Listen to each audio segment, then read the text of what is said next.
Alors vous écoutez Négatif, entretien avec Claude Schmitz. Le film dont on va parler s'appelle Lucie perd son cheval. C'est un film hybride, particulier, singulier. Et puis on va parler de ça, mais aussi d'autres choses, je pense. On peut se perdre en fait dans une sorte d'errance. Voilà, on verra où ça nous mène. On tente de pas perdre le film, mais il est possible que c'est ce qui va se passer quand même. Et why not, ok ?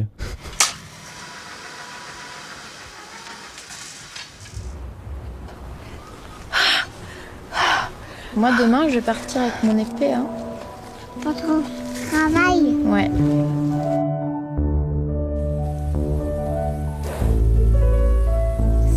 C'est très bizarre.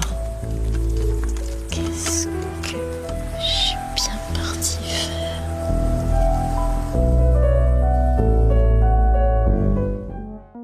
Bienvenue dans Négatif, le podcast à l'écoute des créateurs et créatrices d'images et de sons. Je m'appelle Thibaut Elie et je suis accompagné pour ce nouvel entretien de Maxime Rodriguez.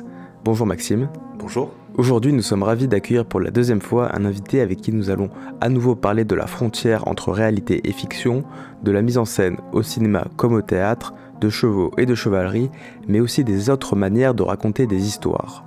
Bonjour Claude Schmitz. Bonjour. Vous êtes belge, vous avez 42 ans et votre deuxième long métrage, Lucie perd son cheval, sort le 8 février 2023 au cinéma. Nous vous avions reçu à l'occasion de la sortie de Braquet Poitiers, surprenant court-métrage devenu long-métrage en 2019. Alors, une première question, Claude Schmitz.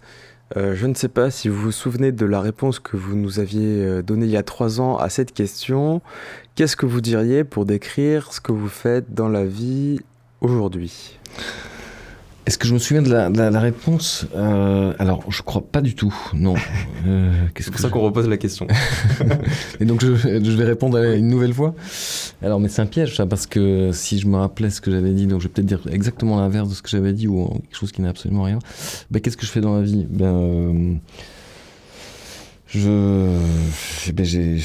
C'est une vaste question, ça, c'est quand même compliqué de répondre à ce genre de truc. Mais en gros... Enfin, une part, en tout cas, de mon activité vise à créer des objets. J'avais dit ça ? Des objets de cinéma, de théâtre, qui racontent des histoires, mais qui aussi tentent de cristalliser des moments, de mettre en avant certains types de personnalités, d'interroger la question du récit, la question de la représentation, voilà, j'ai l'impression que c'est des objets un peu curieux, mais atypiques, sans doute, ouais. Ou alors je répondrais comme Albert Serra, non, c'est les autres objets qui sont atypiques, les miens ils sont tout à fait normaux. C'est ce que vous avez dit, des objets atypiques. Ah oui, j'avais dit des objets atypiques, d'accord. Oui, mais sans doute que c'est un peu ça, ouais, ça reste un peu ça. En tout cas, moi j'ai l'impression de faire des choses pour finir assez normal, mais c'est vrai que souvent c'est ce qu'on renvoie comme type de remarques. Alors je sais pas si c'est positif, négatif, en tout cas, bon, voilà. En tout cas, je me rends bien compte que effectivement c'est pas non plus on travaille pas sur la question du blockbuster, ça c'est sûr. Même du film d'auteur classique Après, je sais pas très bien ce que c'est qu'un film d'auteur classique, mais en tout cas, ça me déplaît pas de me situer à un endroit où c'est des objets un peu curieux, quoi, où effectivement ils sont parfois peut-être un peu difficilement définissables. Voilà, c'est pas très bien ce que c'est, quoi. Mais... Est-ce que vous vous considérez comme étant dans la marge ? Je sais pas. Je ne sais pas si j'ai pas forcément l'impression d'être dans la marge, dans le sens où j'ai l'impression que en tout cas les objets que je fabrique d'une façon ou d'une autre trouvent une voie de diffusion, quoi. Mais après, je pense que je peux avoir un certain goût pour une certaine forme de marginalité, quoi. Mais après, c'est aussi les gens avec qui je travaille qui sont un petit peu, on les qualifier un peu outsider, on va dire. J'ai un goût pour ça, mais c'est pas volontaire, quoi. Enfin, je veux pas forcément me mettre dans la marge. Mais c'est sûr que ça m'intéresse pas non plus forcément de me placer carrément au centre non plus. Je trouve c'est pas mal. J'aime bien quand même le fait de... Le décentrement. Ouais, c'est ça, ouais. Trouver un peu un endroit... De toute façon, enfin, qu'est-ce que tu voudrais que ce soit d'autre, parce que c'est pas avec des films comme ça que je vais me retrouver au centre, hein, tu vois. Je vais forcément dans des endroits un petit peu plus curieux, mais c'est une position un endroit qui me déplaît pas, quoi, tu vois, c'est une sorte de... Ouais, voilà. Est-ce que vous êtes aussi schizophrène dans tout ce que vous faites ? Bah alors je sais pas, je crois, en tout cas il y a eu une sorte de... Oui, sans doute tu fais référence au théâtre, au cinéma, des trucs comme ça, mais... oui, disons qu'en tout cas j'ai l'impression que pendant un moment je l'ai été, dans le sens où j'arrivais pas vraiment à choisir entre le théâtre et le cinéma. Bon, pour finir, en fait, ce qu'il faut choisir... Mais je faisais du cinéma dans le théâtre et du théâtre dans le cinéma, où je faisais des projets de théâtre dans lesquels il y avait du cinéma, et donc tout ça était un peu mis en tension, quoi. Là, peut-être maintenant, de plus en plus, je vais peut-être faire des spectacles. Je prépare un nouveau spectacle, hein. Et du coup, là-dedans, il n'y aura peut-être pas de cinéma. Et en tout cas, j'ai fait un film récemment que je viens de finir au mois de octobre, enfin de tournée, je veux dire. Et qui est clairement un film qui a une autonomie absolue, quoi, par rapport à qui n'est pas du tout un lié, objet hybride. Non, qui n'est pas un objet hybride, qui appartient pas en fait de près ou de loin, ou qui n'a pas de connexion avec le théâtre, mais qui est quand même un objet hybride, dans le sens où je pense qu'il ne correspond pas forcément à une dramaturgie totalement classique, quoi. Mais par exemple, Lucie perd son cheval, effectivement, est un objet, lui, un peu schizophrène, dans le sens où il est né de la rencontre un peu étrange entre le théâtre et le cinéma, quoi. C'est un objet qui est né de cette rencontre, ou de cette confrontation, de ces frottements, en tout cas. Ouais. Vous envisagez aussi vos objets comme des aventures, en tout cas quand vous les créez. Pour Lucie perd son cheval, c'est un peu difficile comme projet à décrire. Donc nous allons vous laisser le faire. Faut-il raconter l'histoire, le fil narratif, le dispositif, ou encore la genèse du projet ? Oui, c'est un peu compliqué dans le sens où il y a plusieurs portes d'entrée, je pense, tu vois, même pour raconter en fait comment ce film il est né. Il y a un aspect très concret, en fait. Il y a un aspect qui l'est moins aussi. Alors je sais, c'est toujours compliqué en fait de comprendre par quel biais en fait il faut mieux raconter les choses. Après l'histoire concrète en fait parce que au final ça a un intérêt, ça n'en a pas, mais bon, c'est presque anecdotique, mais en même temps c'est lié donc quand même à la création d'un spectacle que j'ai fait en 2000, je ne sais plus très bien combien, 19, 20, juste avant les grands confinements, les deux. 2019. 19, c'est ça. Et puis en fait ce spectacle dans lequel il y avait déjà en fait une partie qui était prise en charge par le cinéma. Donc c'était un spectacle qui alliait en fait ces deux médiums. Il s'est trouvé, on l'a créé à Marseille, et puis on l'a joué à Liège, et puis à un moment on s'est retrouvé dans le théâtre de Liège avec une nouvelle qui tombait, qui était les lieux de représentation. Pendant votre répétition, en fait ? Non, en fait, au moment où on le jouait. C'est-à-dire qu'on l'a vraiment créé, on a eu Vous avez commencé à le jouer à Liège ? Ouais, on l'a commencé à Marseille, on l'a joué je crois 2 fois à Marseille, ou 3 fois, et puis on est arrivé à Liège, on avait une tournée en fait, si tu veux, qui était prévue, et on est arrivé à Liège, et à Liège, après quelques représentations, on devait encore partir en France et en Suisse tourner, et tout s'est arrêté, et on s'est retrouvé dans une situation qui était très proche de la situation qu'on décrivait dans le spectacle, qui était un théâtre vide. Tu vois, dans le spectacle, il y avait déjà cette situation qui était proposée. Et on s'est retrouvé dans la situation que décrivait le spectacle, c'est-à-dire un théâtre à l'arrêt avec plus de possibilité de mener nos activités, et avec un décor qui se retrouvait donc là, posé dans ce lieu vide. Et après quelques jours on va dire, on était un petit peu désœuvrés, quoi. Le directeur du théâtre de Liège m'a proposé, mais d'adapter en fait ce que nous avions créé au théâtre en film. Et donc il a cherché un peu d'argent et en très peu de temps,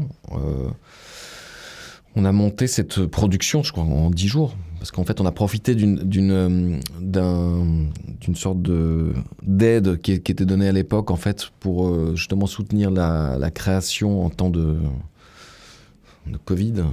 C'est-à-dire, il y avait des aides à la captation qui étaient offertes, en fait, qui étaient proposées par la télévision belge. Pour faire de la captation live des spectacles et pouvoir la diffuser sur Internet pour que les gens... Donc vous l'avez détourné pour faire un film. Et pour que les gens puissent en fait toujours avoir accès au théâtre. Bon, ce qui est un peu une absurdité dans le sens où le théâtre, évidemment, ça se vit en vrai. Donc, donc pour moi, je n'avais pas envie de faire une captation de mon spectacle. Par contre, j'ai dit, OK, par contre, si on peut faire un film. Donc, ce qui n'est pas tout à fait la même chose.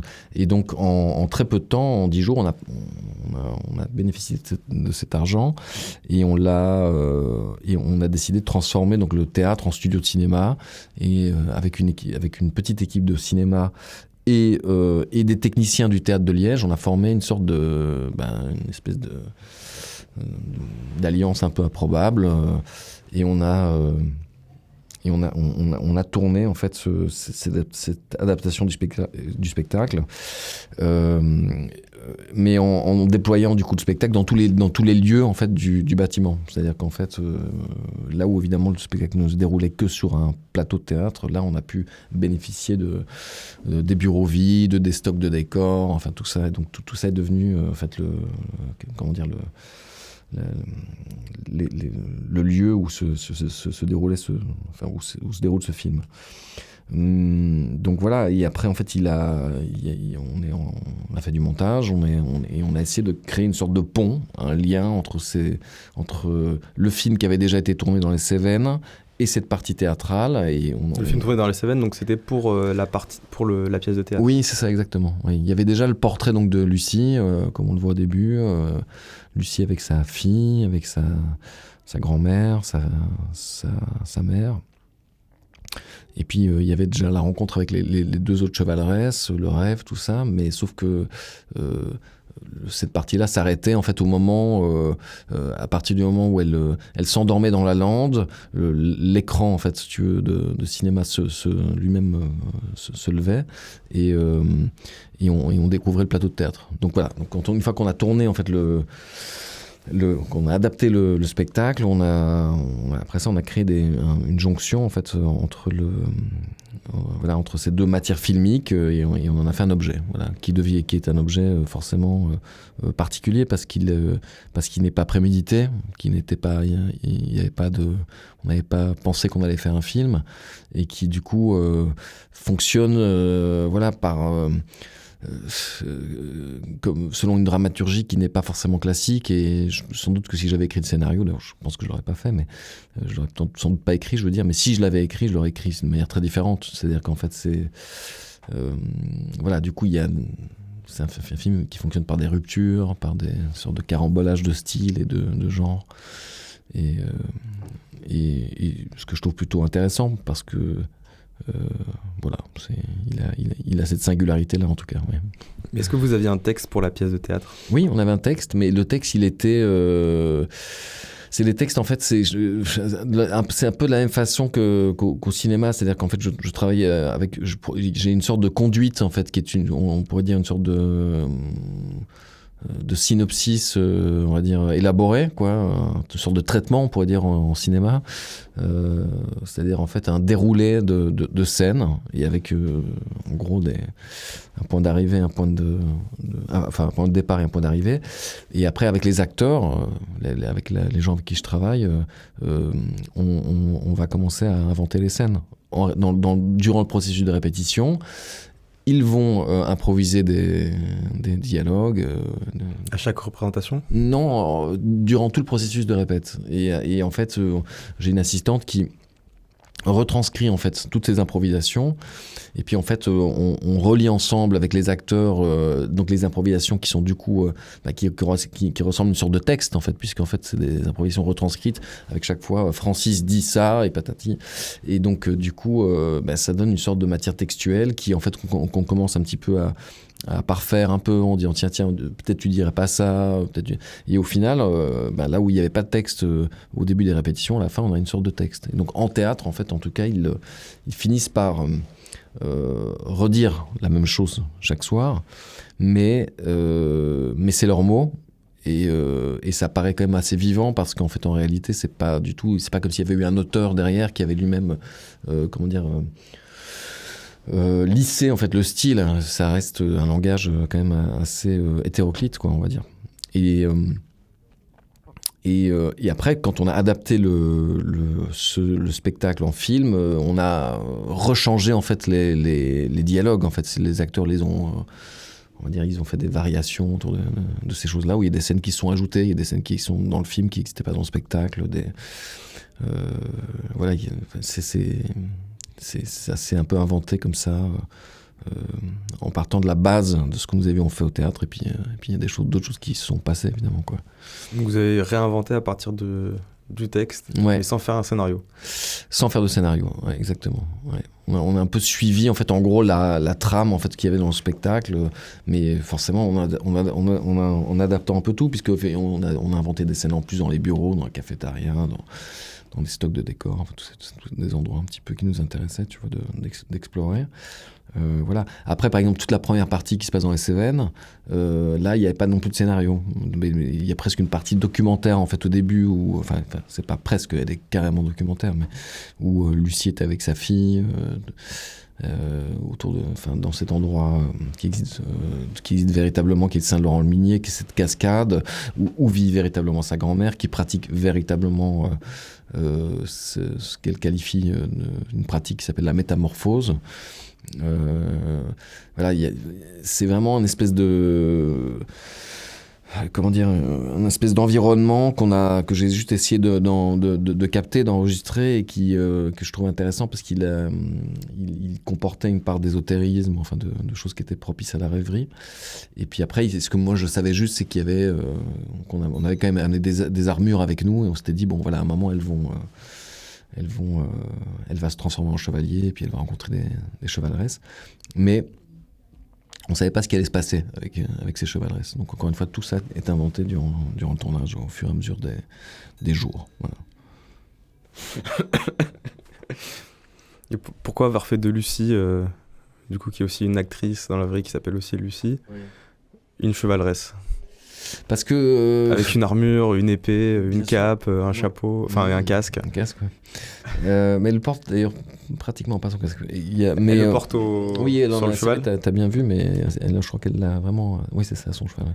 Mais pourquoi ? Parce que en fait, déjà, moi, j'avais envie de faire ça faisait un moment que j'avais envie de faire un portrait, en fait, peut-être d'une femme, on va dire, et d'essayer de me rapprocher un petit peu de voir en fait où est-ce que ça allait pouvoir me mener, en fait, en étant simplement plus attentif à un personnage féminin. Et je me disais, tiens, c'est intéressant, Lucie, ça fait quand même plus de 10 ans qu'on se connaît, qu'on travaille ensemble. Je trouvais ça intéressant. La question de l'acteur, en fait, de ce que c'est qu'un acteur, c'est ce que ça veut dire de jouer, d'interpréter des rôles. Enfin, c'est quand même un drôle de métier. Tout ça m'intéressait aussi. Et je me dis, tiens, c'est une belle opportunité, parce que j'ai cette amie, elle fait ce métier, elle a une fille par ailleurs, donc il y a tout un tas de questionnements par rapport à où elle en est, où elle peut se situer dans sa vie, par rapport à son métier, par rapport à le fait qu'elle soit mère, etc. Tout ça m'intéressait, et je me suis dit, tiens, mais il y a sans doute une façon de raconter une sorte de condition, en fait, de l'acteur, qui est de passer par cette espèce d'imagerie de la chevalerie ou de la chevaleresse, qui correspond pour moi, qui est presque une sorte de métaphore, en fait, du métier d'acteur, quoi, qui sont, en fait, les acteurs sont un peu comme une sorte de chevaliers qui en fait... C'est comme ça que vous les voyez ? Oui, après, si tu veux, je pourrais te dire d'autres choses, mais enfin, c'est une façon de les voir, en tout cas, mais dans ce qu'il y a de plus joli dedans, après, on pourrait être plus critique aussi à d'autres endroits, mais en tout cas, il y a une façon de le voir, si on regarde d'un point de vue absolument... il y a quand même... si on devient acteur parce qu'on a un idéal, tu vois ce que je veux dire ? Je crois qu'on rarement... alors parfois on devient acteur aussi pour des mauvaises raisons, mais qui sont parce qu'on a envie d'être vu. Mais enfin, c'est pas forcément des mauvaises... Tout le monde a envie de reconnaissance, ou besoin de reconnaissance, mais en tout cas, une des raisons, quand on continue dans ce type de métier-là, c'est parce que quelque part, en fait, on est quand même mu aussi par une sorte d'idéal, une idée à défendre, quoi, qui est une sorte de... je pense que quand même... et on retrouve cette idée-là dans les romans de chevalerie, chez les chevaliers errants notamment, qui sont en fait des personnages en quête d'une quête. Un peu les acteurs aussi se retrouvent en fait souvent à des endroits de leur vie où ils vont être amenés ils vont avoir une mission, et puis en fait ils vont retourner dans cette espèce d'état un peu entre deux, en fait, où il n'y a pas encore d'autres projets en fait qui vont être lancés, et je trouve que c'est une situation intéressante parce que c'est des gens qui partent vers vivre des aventures et puis qui reviennent à chaque fois, et puis en fait et puis voilà, avec toute la difficulté, les doutes que comporte ce genre de conditions. Après, c'est comment dire, donc voilà, donc je trouvais qu'il y avait un parallèle que je trouvais intéressant, poétique, on va dire, avec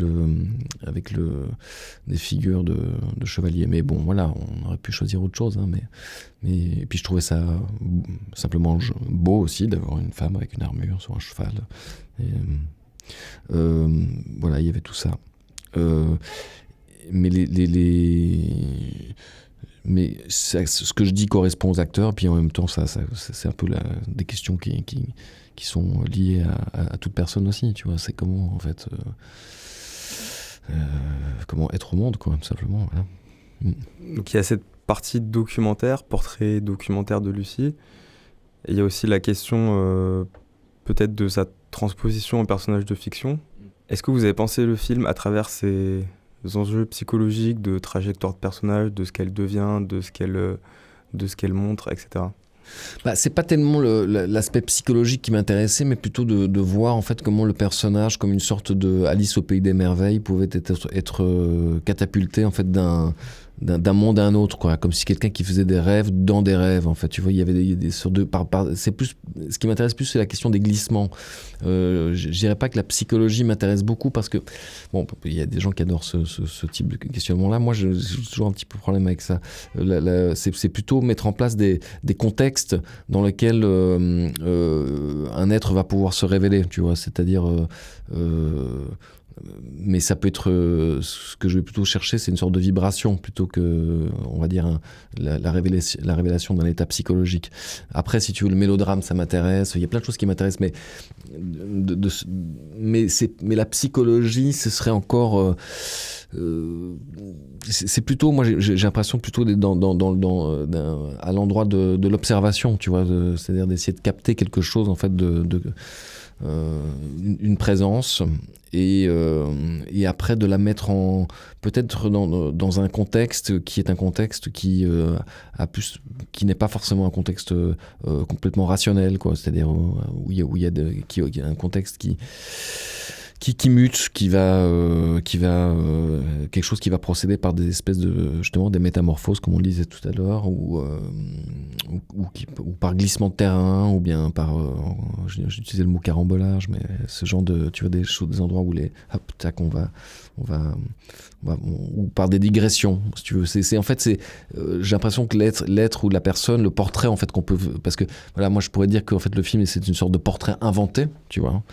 Il y a de Lucie dedans, évidemment beaucoup, et puis en même temps, enfin de Lucie Debay, je parle, et puis en même temps il y a une autre Lucie aussi qui apparaît à plein d'autres endroits, qui est une Lucie de fiction, et qui est Et tout ça ensemble crée une sorte de portrait d'une Lucie, quoi. Mais c'est un portrait inventé. C'est ni Lucie Debay complètement, ni Lucie de la fiction. C'est un peu des deux. Mais encore une fois, il y a une sorte de jeu de friction, de frottement entre la fiction et la réalité. Et je pense que c'est à cet endroit-là que les choses m'intéressent, quoi. C'est de...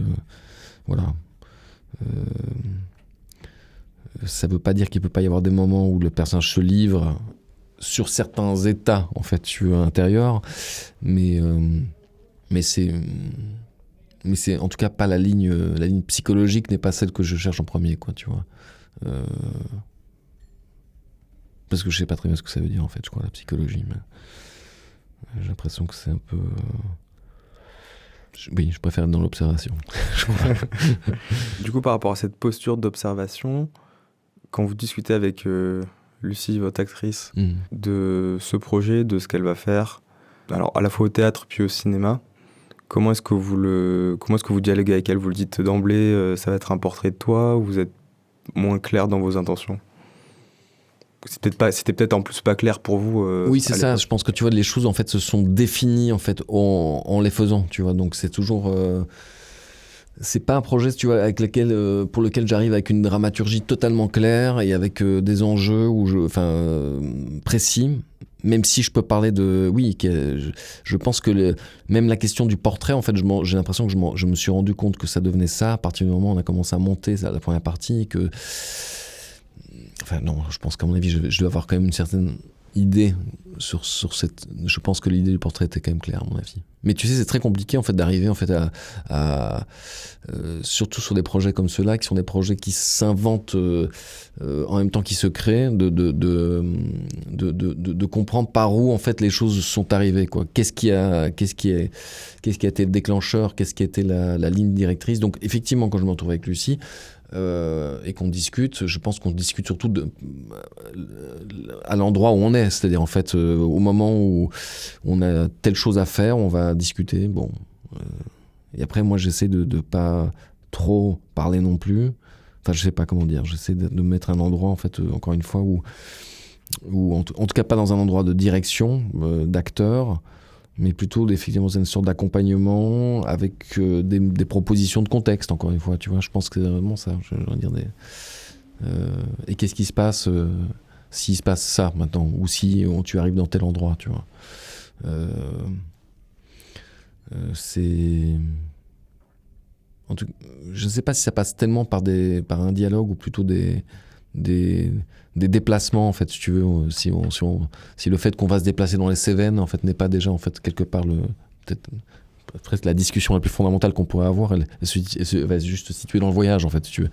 Elle est là, enfin, tu veux, c'est juste tiens, allons là-bas et forcément il se passera quelque chose, parce que le paysage, parce que la cascade, parce que la fille, parce que la grand-mère. Et après, vous travaillez plan par plan. Oui, c'est ça, plan par plan. Dors, oui. Fait semblant de dormir. Oui, tout à fait. Ou endors-toi, je sais pas. Oui, et après, par exemple, la scène où elle... avec la fille...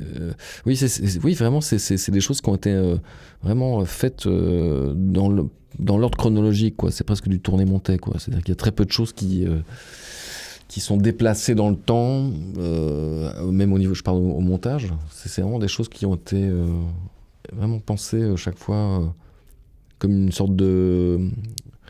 Il y a un lien de cause et effet, quoi. C'est-à-dire que, tiens, on était à la cascade ce matin, c'était agréable, pourquoi est-ce qu'on n'irait pas du coup aller voir le coucher de soleil, parce qu'il y a vraiment des super couchers de soleil. Voilà, on va attendre le coucher de soleil, peut-être. Oui, voilà, c'est ça, tu vois. Mais c'est parce que ce jour-là, il y avait un beau coucher de soleil, tu vois, où je pense qu'on était là, et puis on s'est dit, tiens, vite, mettons la caméra. Et qu'est-ce qu'on dit ? On verra bien. C'est un rapport très documentaire au monde aussi, de capter aussi ces moments-là. Oui, tout à fait. Je pense, oui.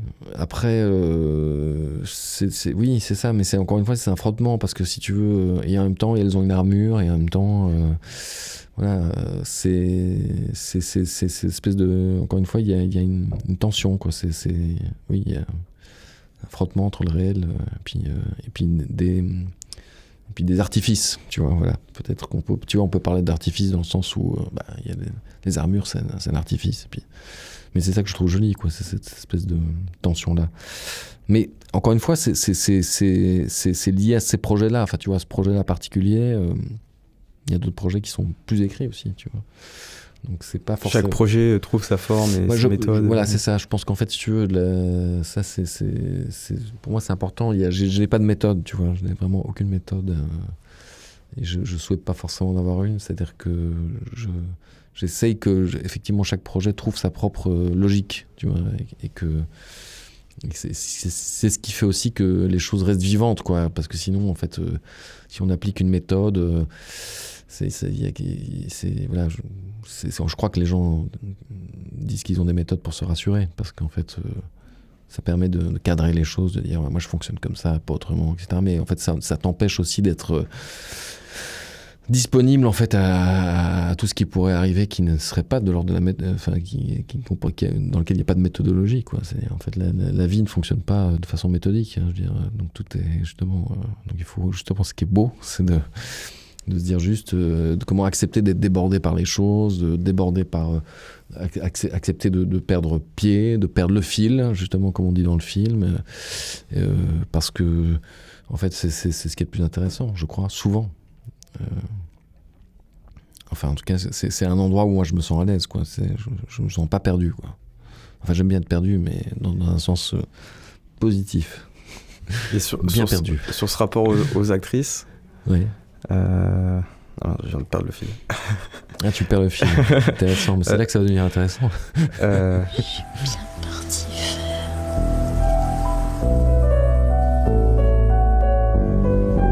Ami ou ennemi? Ami. Ami. T'aurais pas vu un cheval? Non. T'as perdu ton cheval? Ouais. J'ai l'impression que tout m'échappe. Sur le rapport aux actrices, il y en a une hier qui disait lors de la présentation du film que vous avez une méthode de laisser faire. Donc j'ai trouvé le terme assez intéressant. Est-ce que du coup c'est quelque chose qui était spécifique à ce film, ou est-ce que c'est une évolution aussi en fonction des projets de comment vous travaillez avec elle, avec eux? Encore une fois, donc j'enlèverai le mot méthode déjà de cette définition-là, mais oui, il y a du laisser-faire. Ouais. On peut un dire rapport humain, un rapport de travail. En fait, si tu veux, c'est vraiment pour moi c'est une des vraies questions, c'est la question de l'autorité, quoi. C'est-à-dire en fait, c'est quand même des questions que je trouve vraiment importantes. C'est la position du réalisateur ou du metteur en scène. Il y a quand même eu toute une mythologie autour en fait de ces personnages-là, qui sont des personnages qui savent, qui dirigent, tu vois. Donc qui imposent une vision, qui vont souvent d'ailleurs l'image du réalisateur. Enfin, en tout cas dans les bouquins que je pouvais regarder à l'époque, parce que ça me fascinait aussi, hein, tu vois, c'était pas la question. Tu voyais le réalisateur derrière la caméra, avec une grosse optique, et un type qui est derrière la caméra, qui indique avec le doigt, tu vois, une direction, tu vois, on parle de direction d'acteur d'ailleurs. Oui, on parle de direction d'acteur, donc c'est ça que je veux dire, c'est que, alors, moi j'essaye en fait, si tu veux, de pas être dans la direction d'acteur. Je sais ce que ça veut dire, je sais comment on peut diriger un acteur, mais je trouve que c'est toujours très pauvre en fait quand on en arrive là. C'est-à-dire qu'en fait, en réalité, ce que tu peux faire, c'est accompagner un acteur. Tu peux créer un contexte dans lequel quelque chose va pouvoir éventuellement se produire. Mais diriger, c'est en fait empêcher en fait que justement c'est amputer une proposition de tout ce qu'elle pourrait... Enfin, comment dire, tu t'empêches de toute la surprise, en fait, enfin, de toute forme de surprise. C'est-à-dire qu'en fait... moi, j'ai fait les premiers spectacles que je faisais, je les écrivais donc j'étais très écrit, tous les déplacements étaient précis, les acteurs, et donc je dirigeais les acteurs. Donc effectivement, je leur disais non, pas comme ça, un peu plus comme ça, cette phrase-là, etc. Bon. En fait, c'est pauvre, parce qu'au mieux, tu as ce que tu voulais. Pas toujours. Et pas toujours. Dans la plupart du temps, tu n'as pas ce que tu veux. Et puis quand tu as ce que tu veux, c'est déceptif, parce qu'en fait, ce que tu veux, en fait, si c'est ce que tu veux, ce qui est quand même beau quand tu fais de l'art ou quand tu fais un voyage, par exemple, c'est que ton voyage te transforme, tu vois. Si c'est juste, tu dis je vais aller au Pérou et que en gros le Pérou correspond exactement à ce que tu avais imaginé, bah est-ce que c'est un intérêt de voyager, tu vois. Donc l'idée du voyage, c'est quand même et donc de rentrer en création, de faire un film, un spectacle, c'est que le film te transforme en même temps que toi tu le transformes, tu vois, je sais pas comment te dire. Que tout ça en fait devienne une aventure qui va amener à un endroit qui n'était pas prévu. Mais dans l'aventure, il y a quand même la notion clé de liberté qu'on donne aussi aux acteurs, aux actrices. Voilà, c'est ça. Donc en fait, si tu veux, donc voilà, toute la question pour moi, c'est ma position. Où est-ce que je me positionne, tu vois, comment est-ce que j'essaie de pas être trop interventionniste, comment est-ce que j'essaie de me mettre en retrait. Ça veut pas dire que je suis encore une fois je suis pas perdu, quoi. Je suis pas perdu, mais ou alors encore une fois, je me perds avec plaisir, tu veux, mais ça me fait pas peur, quoi. C'est ça que je veux dire. Et je trouve que c'est une position qui est intéressante. Je pense qu'il faut, c'est sans doute, c'est presque un. Enfin, c'est des questionnements qui, je crois, qui ont à voir avec le monde dans lequel on vit aujourd'hui aussi, tu vois, où il y a une espèce de une remise en question du patriarcat, tu vois, de l'autorité, de tout ça. En fait, si tu veux, la figure du metteur en scène ou du réalisateur, comme on l'a fantasmé pendant un certain temps, je pense qu'il faut arriver à la remettre en question un petit peu, parce que si tu veux, je trouve qu'elle est pauvre. En fait, elle correspond encore une fois à des schémas en fait un peu autoritaires, à des mythologies qui sont liées à l'artiste tout-puissant, enfin qui ont à voir avec l'artiste tout-puissant, créateur, le génie dans sa tour d'ivoire, qui sait exactement ce qu'il veut faire, qui a une vision effectivement, etc. Moi, je dirais que j'ai pas beaucoup d'imaginaire, de vision, quoi. Tu vois, c'est vraiment, c'est le monde qui est rempli de. Si on est attentif, en fait, tout arrive, quoi. Donc, oui, voilà, il faut créer des contextes où les uns et les autres puissent, en fait, trouver un terrain de création, un terrain de vibration. Créer des contextes qui vont permettre à ce que quelque chose arrive. Voilà, la vie. Et donc ça, c'est un peu, oui, il faut donc évidemment proposer de la liberté, quoi. Ça, c'est sûr. C'est assez important. Et je pense qu'en fait, on trouve toujours une façon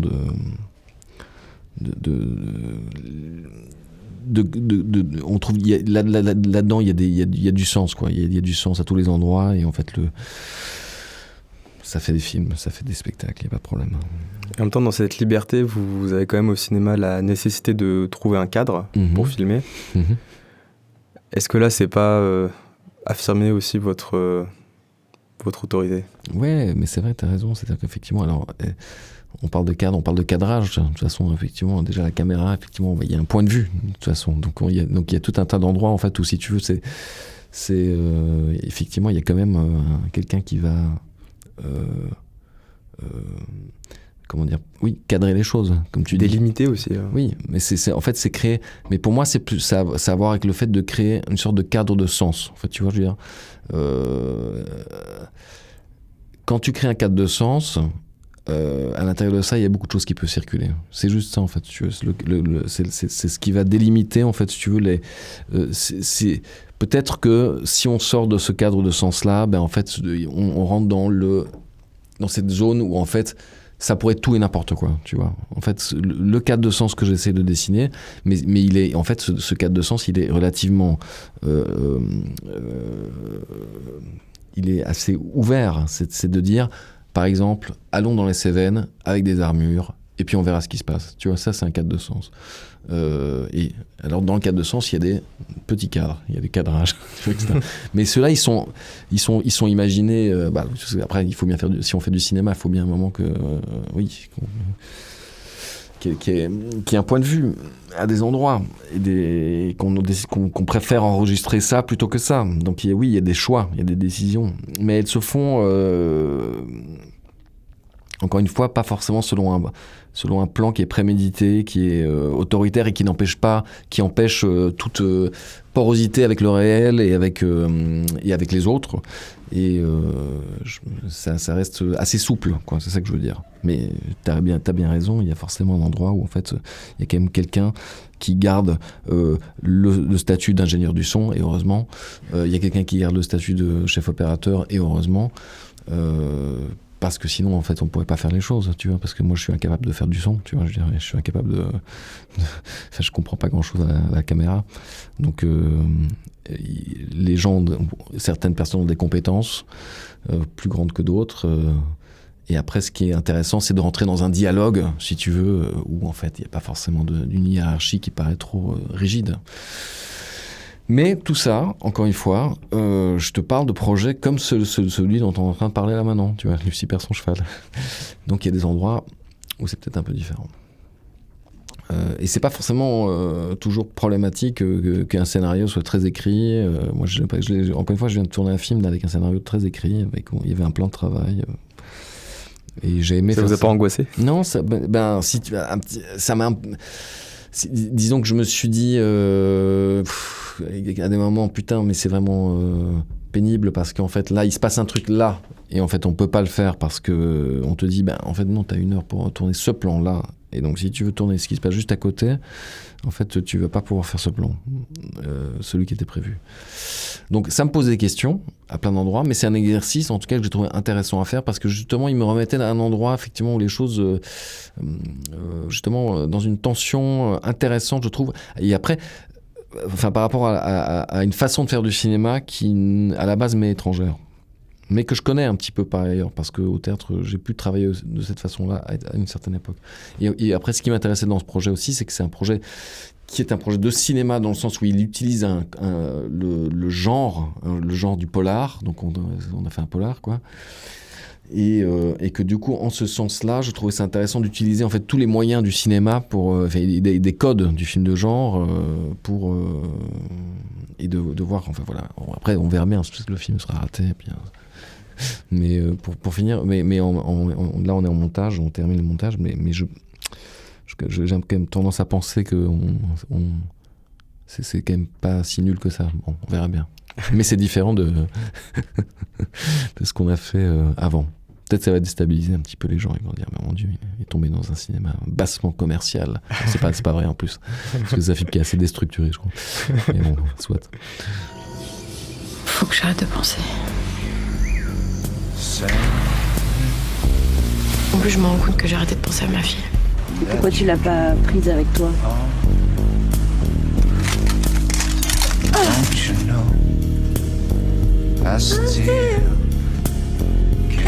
Le théâtre, c'est de la merde. Faut juste être là. Send me the pillow that you dream of. Bienvenue au théâtre. Et quoi, t'as utilisé la machine pour tout programmer en fait? Ouais, à fond, ouais. C'est quand la dernière fois que vous avez dormi au cinéma? Ah, la dernière fois que j'ai dormi au cinéma, waouh, magnifique question.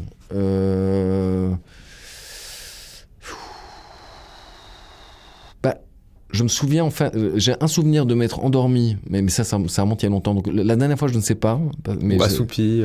Ouais, mais en plus, j'adore dormir au cinéma. Je trouve ça super cool. Mais là, je crois que je me suis endormi devant Nanook l'Esquimau.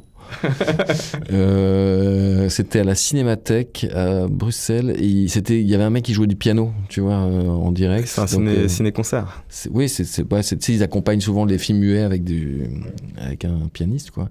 Et je ne sais pas, ça m'a mis dans un espèce d'état un peu flottant comme ça. Et je me suis endormi, mais avec Nanook. Avec Nanook. Avec Nanook l'Esquimau pour me bercer. Mais c'était très agréable, tu vois. Et puis je me suis réveillé un moment. Et donc comme tu perds toute notion de temps, de temps, en fait c'est chouette en fait, de s'endormir au cinéma. Puis même quand ça m'est déjà arrivé d'aller au cinéma, même pour dormir, en fait, tu vois. Tu sais, quand tu t'es très fatigué, que t'as une gueule de bois, un truc comme ça, tu te dis, tiens, j'irais bien au cinéma. Et là, en fait, même aller voir un très mauvais film, on va dire, tu te mets dans la salle et tu t'endors. Alors ça, c'est quand même un super endroit. Quoi. Est-ce que le film devient bon, du coup Bah, je sais pas si le film devient meilleur, mais en tout cas, moi, je passe des bonnes siestes, en tout cas. C'est ce que je peux dire. Mais non, j'aime bien... ce qui m'embête plus, c'est de s'endormir devant un film... Tu sais, on a pris cette super mauvaise habitude de regarder des films au lit, tu vois, avec un ordinateur, tu vois. J'imagine que vous faites ça aussi, voilà, comme tout le monde. Et quand même, ça, c'est un peu de la merde quand même, parce que, pardon, dans le sens où, parfois quand tu regardes un très bon film, là, je me dis quand même, oui, non, c'est quand même un massacre, tu vois, de s'endormir. Et puis en plus tu regardes, enfin voilà, c'est différent de la notion de sieste, tu vois, au cinéma, qui est un endroit plus intermédiaire, quoi. Le soir, regarder un film pour s'endormir, je trouve ça toujours un petit peu dommage, mais je le fais. Hein, il faut arrêter. Dans le cinéma alternatif au canon narratif, l'un des derniers chefs-d'œuvre est évidemment Pacifiction, ouais, d'Albert Serra, qui a convaincu quasiment toute la critique et même la profession du cinéma français, comme en témoignent les nominations au César. Qu'avez-vous pensé de Pacifiction si vous n'avez pas dormi devant ? J'ai même pas dormi du tout, j'ai pas dormi une seule seconde, j'ai trouvé que ce film était incroyable, mais c'est un film un peu, il y a un côté un peu stupéfiant, quoi. Moi je l'ai vu au FID à Marseille, donc je crois que c'était en juillet, quoi, je crois. Juillet. Et ouais, j'ai trouvé ça formidable. Mais aussi parce qu'il y a justement un rapport au temps, à la dilatation des. Tu vois, justement, on parlait de lenteur ou de rapidité. Effectivement, lui, il prend le temps. Enfin, je ne sais pas si c'est lent ou rapide, mais il y a en même temps, voilà, il y a une sorte de rapport au temps qui est tout à fait particulier, singulier. Il y a un rapport à la parole qui est complètement singulier. C'est un film très bavard. En fait, les gens parlent tout le temps. Mais c'est une parole qui est sinueuse. C'est un film sinueux aussi, tu vois, qu'il n'y a pas il n'y a pas une dramaturgie qui va directement droit au but. Au contraire, c'est assez labyrinthique. Un film de sensation aussi, je trouve. Il y a un endroit où, enfin, il y a une scène comme celle où ils vont sur le bateau, là, tu sais, où tout d'un coup Benoît Magimel se fait du jet ski. Non, c'est du jet ski où je me trompe. Ouais, c'est ça. Sur cette espèce d'endroit où tout d'un coup il y a des espèces de vagues énormes. Enfin, ça c'est très impressionnant, tu vois. Il y a même des scènes impressionnantes. Visuellement, le film est très impressionnant. Il est très impressionnant, ouais. Et je trouve que mais moi, ce qui m'impressionne au-delà de ces scènes-là, qui sont des scènes que je retiens, hein, mais c'est justement le rapport au temps. C'est-à-dire qu'en fait, c'est vraiment ces moments en fait où bon, après il explique. Albert Serra dans ses entretiens comment il travaille avec parfois des oreillettes, des trucs comme ça mais je trouve ça très beau, si tu veux, ces moments où l'acteur en fait, où il y a presque des espèces de gouffres en fait, tu veux, au milieu d'un texte où on sent qu'il y a les choses, il y a rien qui roule, quoi, en fait, tout c'est presque il y a quelque chose de très félin dans le film. Enfin, tu vois, c'est des textes qui... On se demande comment ça se déploie, ça prend une sorte de... C'est très étonnant, je trouve. J'aime beaucoup. Bon, et après, mais j'aime de toute façon le cinéma d'Albert Serra depuis le début. Je trouve que c'est quelqu'un d'hyper intéressant. Je trouve qu'il est... Et d'ailleurs, je trouve tout à fait... Il propose un cinéma poétique, je trouve. C'est quand même assez rare.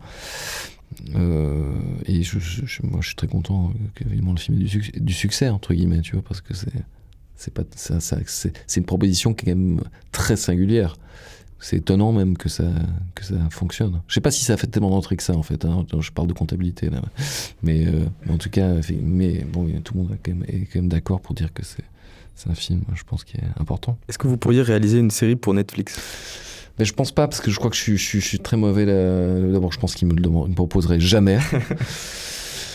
Et s'il me le mais en fait, je ne sais pas si le format série m'intéresse, tu vois, déjà à la base, mais parce que, ou alors une mini-série, tu vois, une mini-série de, je sais pas, si je ferais 5 épisodes, hein, c'est possible. Mais du coup, c'est plus une série. Bah, ils appellent ça des mini-séries, ça existe, tu vois. Mais il y a débat sur est-ce qu'une mini-série, est-ce que par exemple Twin Peaks The Return qui fait 18 épisodes, je crois, est un film ou une série, ou un film redécoupé, Sophie Sonnet. Je sais pas, mais en tout cas, on va dire, en tout cas, si tu veux une série comme on l'entend, c'est-à-dire Je sais pas, il y a combien d'épisodes dans une série en général? 10, 10, oui. Ouais, 10, et puis après ça une deuxième saison, une troisième éventuellement, etc. En fait, pas du tout. Avec des rebondissements. Oui, voilà, des toute la question des cliffhangers. En fait, si tu veux. Mais après, ça dépend quel type de série, si tu veux. Parce que par exemple, Twin Peaks, moi j'adore cette série, tu vois, mais elle est anti-spectaculaire, anti-dramatique. Voilà, ça joue sur mais une série qui fonctionnerait avec un pool de scénaristes qui effectivement trouvent des résolutions, des cliffhangers à chaque fin d'épisode. En fait, non, ça, je crois que ça m'intéresserait pas du tout. Ou alors on me donnerait une liberté d'adaptation de cette chose-là. En fait, ça dépend de la proposition. Mais honnêtement, après, je trouve aussi je trouve que les formats longs sont compliqués à tenir sur la durée, tu vois. C'est-à-dire que souvent, je trouve que le problème des séries, c'est qu'elles s'épuisent. Il y a plein de séries que j'ai regardées où j'ai regardé genre, tu sais, les 4 premiers épisodes et puis j'arrête, tu vois, ou 2 épisodes comme ça, tu vois. Et parce que tout de suite, à un moment, en fait, tu sens que, ok, les mecs, il y a déjà enfin un endroit où ça s'épuise, où on sent qu'il y a un effort, en fait, si tu veux, des scénaristes pour recréer de l'intérêt. Et je trouve que même dans des séries qui ont été considérées comme bonnes, même dans Breaking Bad, des trucs comme ça, tu vois, mais, dont je suis pas fan d'ailleurs, mais bon. Mais j'ai regardé. C'est une série qui arrive pas à se terminer, quoi. Si tu veux, il y a un moment, je trouve qu'ils ont du mal à finir et à accepter en fait qu'à un moment il faut. Oui, en fait, ça sert à rien de faire 45 épisodes. À un moment, c'est très bien que ça voilà, je trouve que c'est maîtriser une forme sur une durée même, enfin 3 heures, tu vois, par exemple un film de 3 heures ou 4 heures, oui, ça je trouve ça super intéressant. Mais il s'agit de faire un objet qui se tient sur une durée claire. La série, c'est très compliqué, je trouve. Mais dans les mini-séries, il y a des trucs qui sont parfois étonnants. Mais après, si tu veux, c'est pas toujours vrai. Par exemple, je trouvais que bon, alors on va dire oui, tu reviens avec des poncifs, machin, mais bon, c'est sans doute un. Mais The Wire, par exemple, je sais pas si vous l'avez vu. Oui. Mais ça, je trouve que c'est assez magistral, quoi. Ça se tient. Mais c'est une série très classique. C'est 5 saisons de 10 épisodes, d'1 heure à peu près chacun. Ouais. Mais ça se tient, ça se déploie. Tu vois, il y a quelque chose. Tu vois, il y a des contre-exemples comme ça. Mais par exemple, la saison 3 de Twin Peaks, dans sa saison 2, c'est où quand on apprend que Laura Palmer, qui a tué Laura Palmer. Ouais, c'est dans la 2. C'est dans la 2 ? Bon, il y a un moment, ça se casse. C'est parce qu'aussi, il y a un moment où David Lynch est parti. Ouais, mais c'est parce qu'on lui avait imposé aussi de révéler qui avait tué Laura. Bon, là, ça se casse la gueule, je trouve. Et après, si tu veux, la série la suite, la saison 3 qu'il a fait, je l'ai trouvée hyper intéressante, mais en même temps compliquée. Parce que je sais pas, j'ai pas toujours très bien compris si c'était, enfin comment dire. Oui, tu retrouves tous les personnages, ils sont vieillissants, etc. Mais le rythme aussi le rythme particulier à cette série, justement joue avec quelque chose de, c'est un rythme d'EHPAD, quoi, tu vois.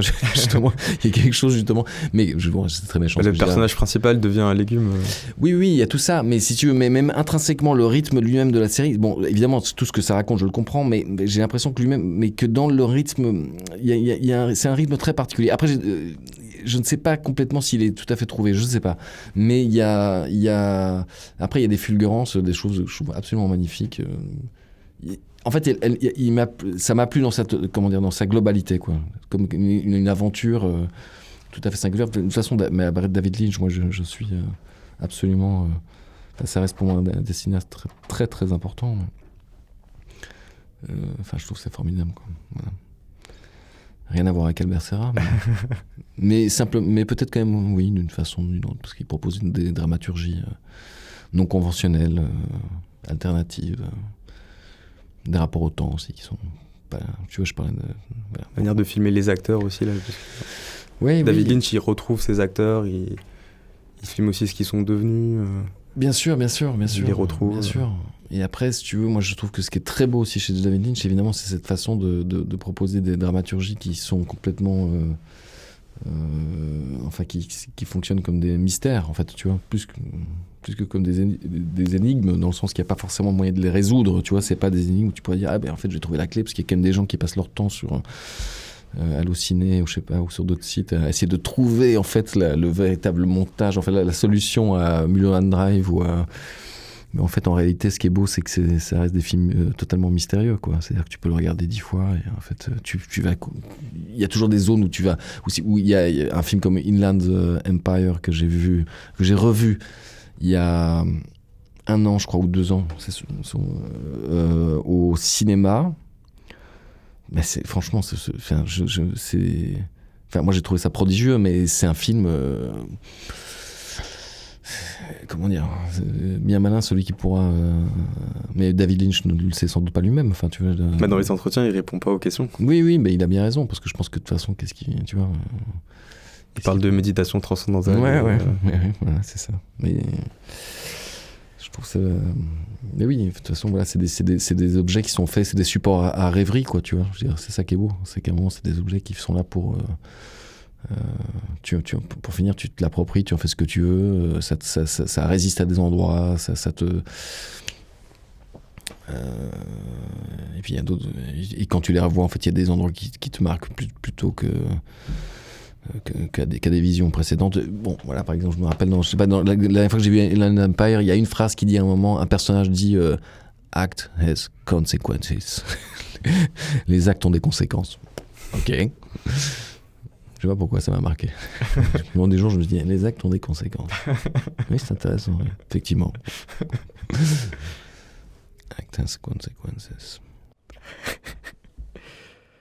Quels sont vos prochains chantiers visuels, sonores, oui.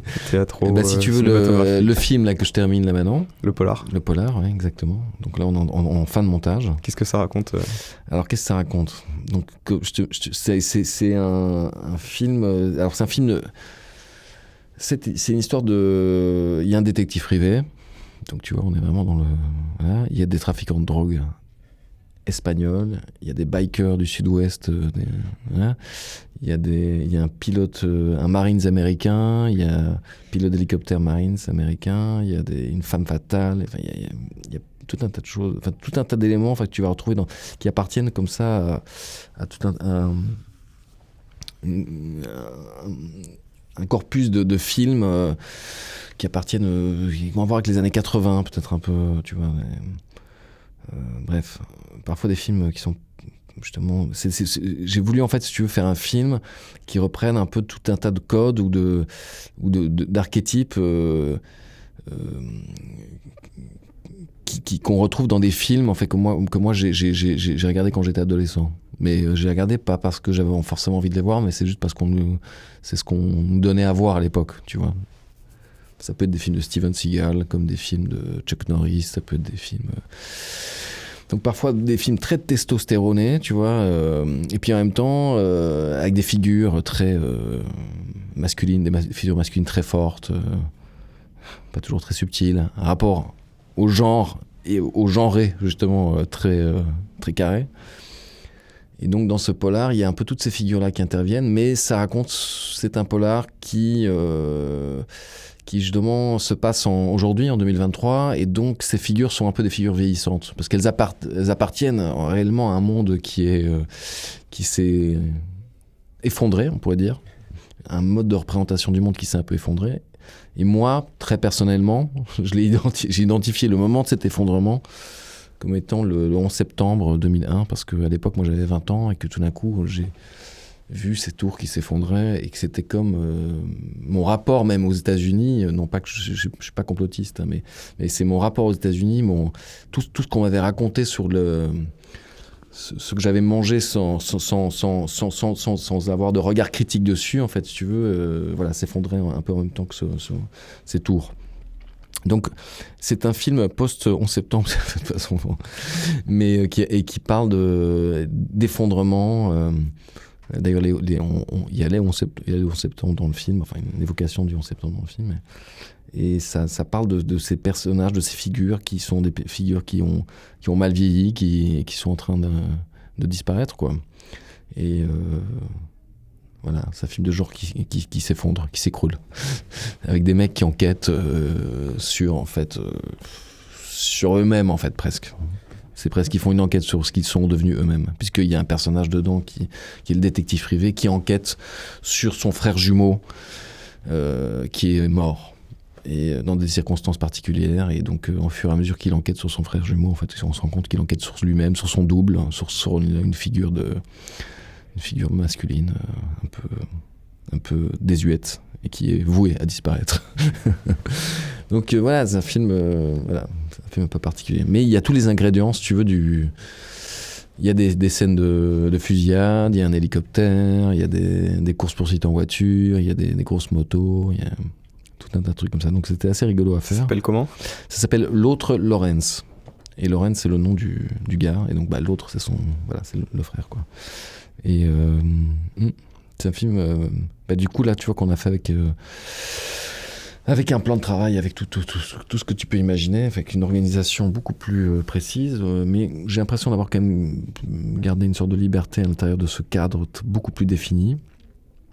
Et puis ça m'a amusé de travailler sur cet objet particulier, qui aussi fonctionne selon des principes de contretemps, de choses qui sont dérythmées à des endroits, volontairement, tu vois, des scènes de baston qui sont un peu moyennes, tu vois, des endroits où tu dis mais pourquoi est-ce qu'il continue pas là on était bien dans l'action, tout d'un coup hop il fait une digression sur un truc, pourquoi, tu vois, bon parce que justement tout ça n'est qu'une histoire et qu'on peut raconter d'autres histoires dans les histoires, enfin bon voilà, bref, donc on est en plein en fin de montage de cet objet qui m'a pris beaucoup de temps. Et puis sinon je prépare un autre spectacle qu'on va commencer à répéter au mois de juillet, qui est un spectacle qui s'appelle Le Garage Inventé et qui se passe dans un garage automobile. Voilà, c'est des garagistes. Et il y a une panne, il y a un moteur qui est en panne d'une grosse bagnole qui est une Dodge Charger de 1969. Et en fait ils doivent réparer ce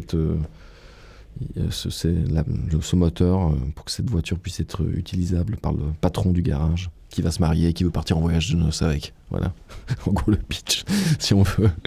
Mais après, ce qui m'intéresse, c'est de raconter plutôt une sorte de situation de désœuvrement dans une sorte de garage un peu métaphorique, avec une espèce de lieu où les gens sont en panne au sens propre et figuré, quoi. Tu vois, une sorte de situation de panne, voilà. En gros. Eh bien, merci Claude Schmitz. Merci. On espère pouvoir discuter donc de ces nouveaux objets la prochaine fois. Mais avec grand plaisir. Ce sera un petit rendez-vous qui va devenir régulier, alors, si je comprends bien. Merci Thibaut, merci Maxime. J'ai perdu le fil. C'est très bien, justement. Encore une fois, c'est là que ça devient intéressant. Bien, merci d'avoir participé à ce nouvel entretien de Négatif et à bientôt. Salut. Le film sort le 8 février. 8 février en salle dans les meilleurs cinémas de France.